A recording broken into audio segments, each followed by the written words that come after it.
Managing student behavior is important in creating a productive and positive learning environment.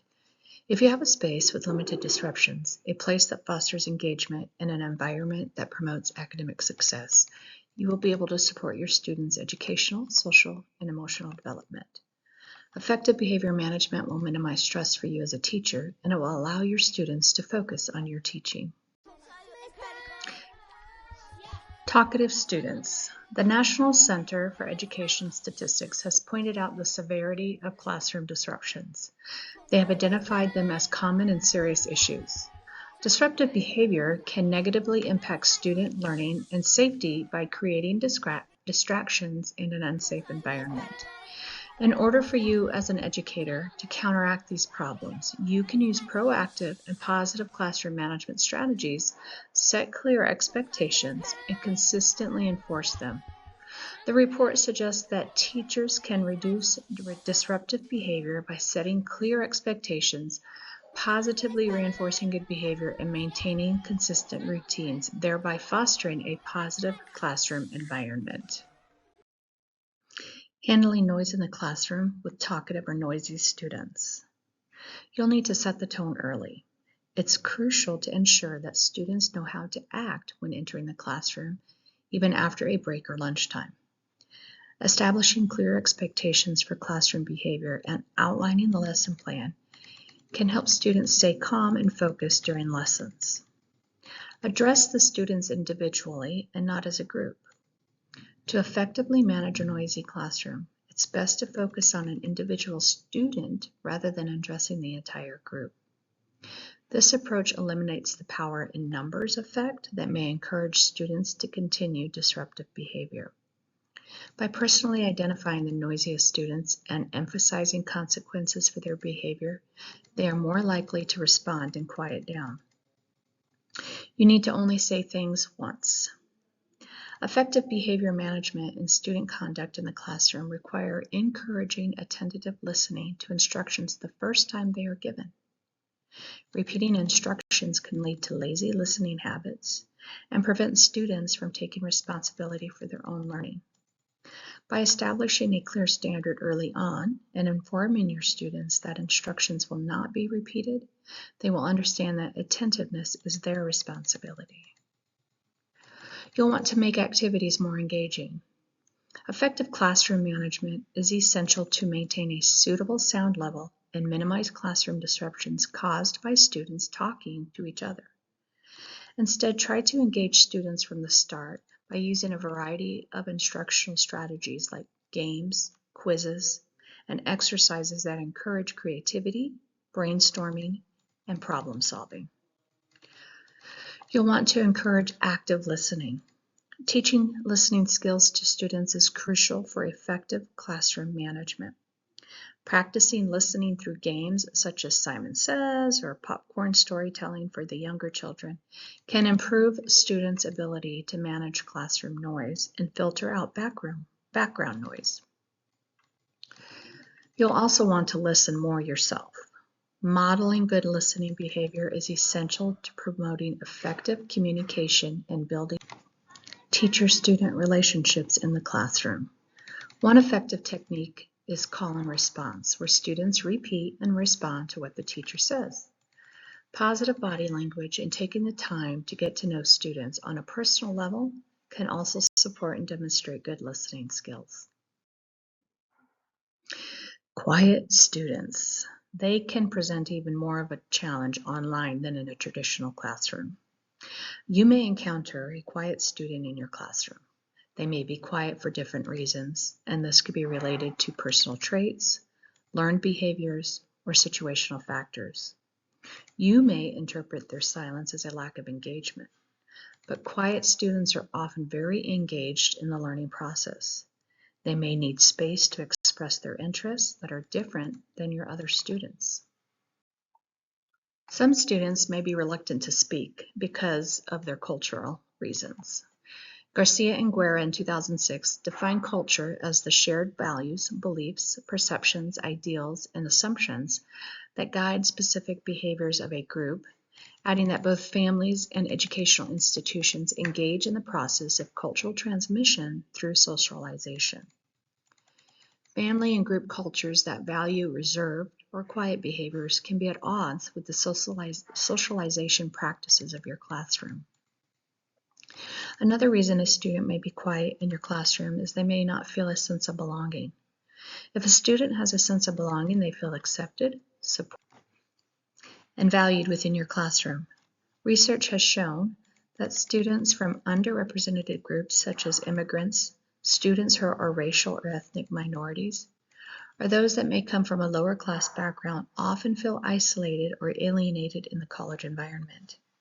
This can lead to negative consequences such as feeling less engaged in your course, receiving a lower grade in your class, or just dropping out altogether. And last, another reason a student may be quiet is based on the situation.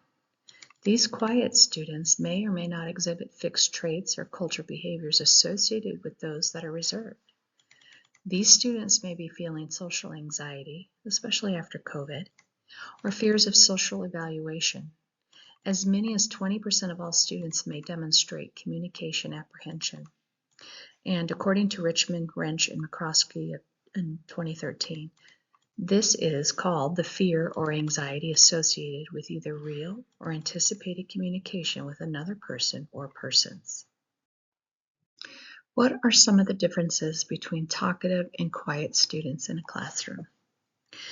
Quiet students tend to ask for assistance less, receive less attention from you, and receive less positive reinforcements for learning. Talkative students, on the other hand, receive more attention from you and more positive reinforcements, and this results in increased learning and self-confidence. Talkative students will ask or answer questions more often, even if they do not know the correct answer, while the quieter students will usually refrain from even participating even when they know the correct answer. How can you engage your quiet students? Using active learning methods will help to increase engagement in the learning process. This encourages your students to interact with the course material and connect with what they already know. Instead of using the method SAGE on the stage, model of teaching, this is where the instructor teaches a more passive form of learning, primarily through lectures. By getting students actively involved, perhaps creating or designing something, solving problems, participating in inquiries, or reflecting systematically on an experience, you will create active learning. This style of learning results in increased learning, even among your quiet students. Here are some things to consider when trying to engage your quiet students. Consider other forms of class participation than speaking aloud. All students can benefit from reconceptions of participation that include activities other than talking, such as paying attention, listening, taking notes, or completing in-class activities. Instructors should encourage these other forms of participation and recognize them appropriately. You can have students share their thoughts through written responses. Quiet students are often more comfortable communicating in written form because it allows them time to think about what they would like to communicate and to carefully craft their responses.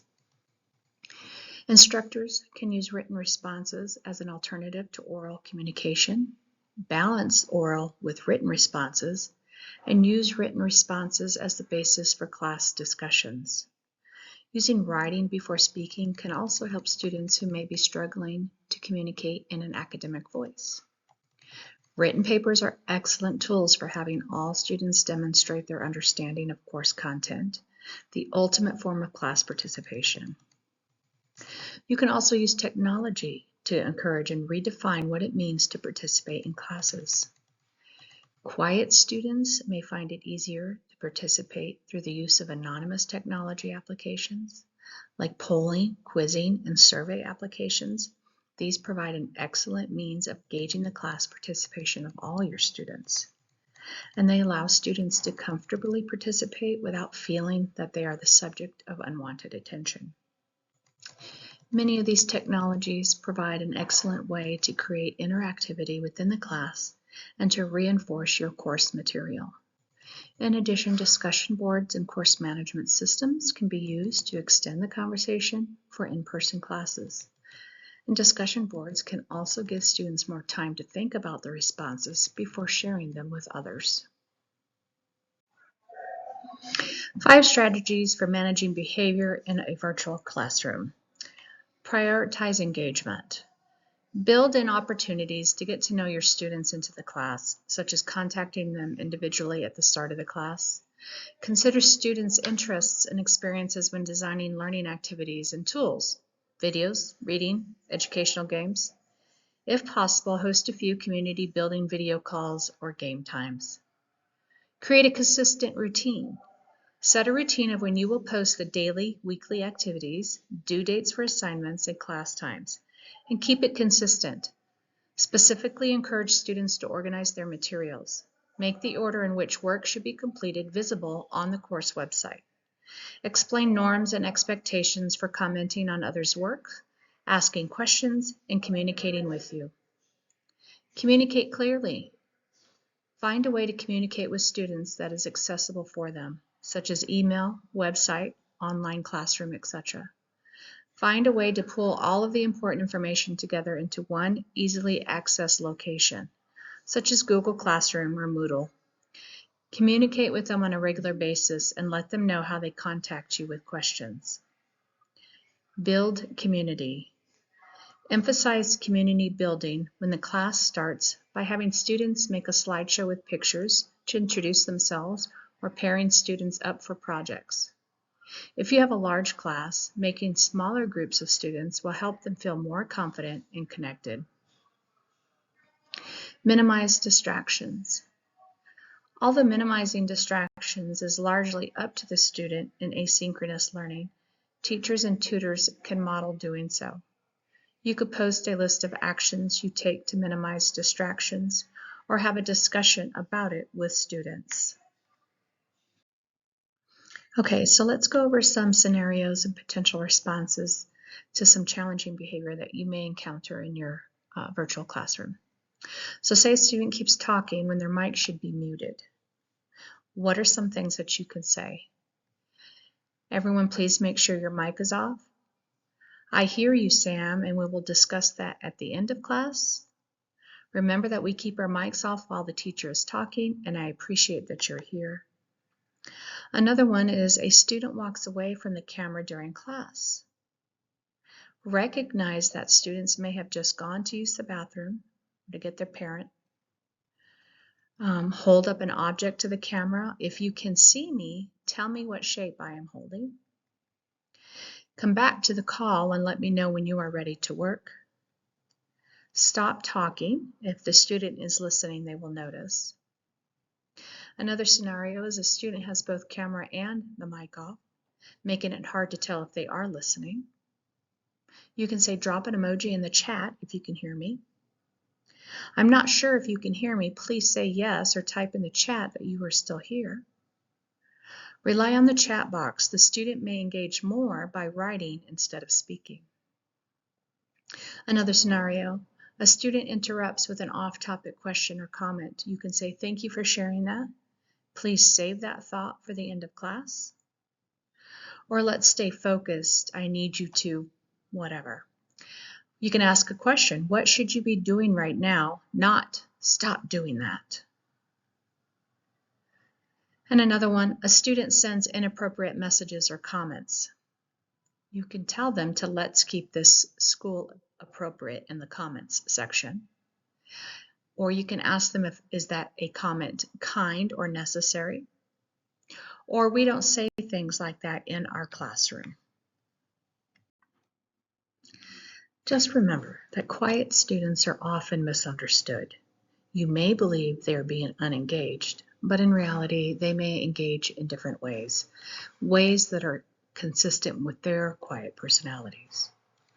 A quiet student likes to have the time to reflect, to communicate through writing, maybe take you aside after class in a one-on-one situation. They sometimes like to work in smaller groups or perhaps work alone. Try to better understand your quiet student and make the adjustments necessary to their classes and the assignments. Your ultimate goal is to create a positive learning environment that will help them have a more positive learning experience. Here is a list of further references that could help you learn more about talkative and quiet students.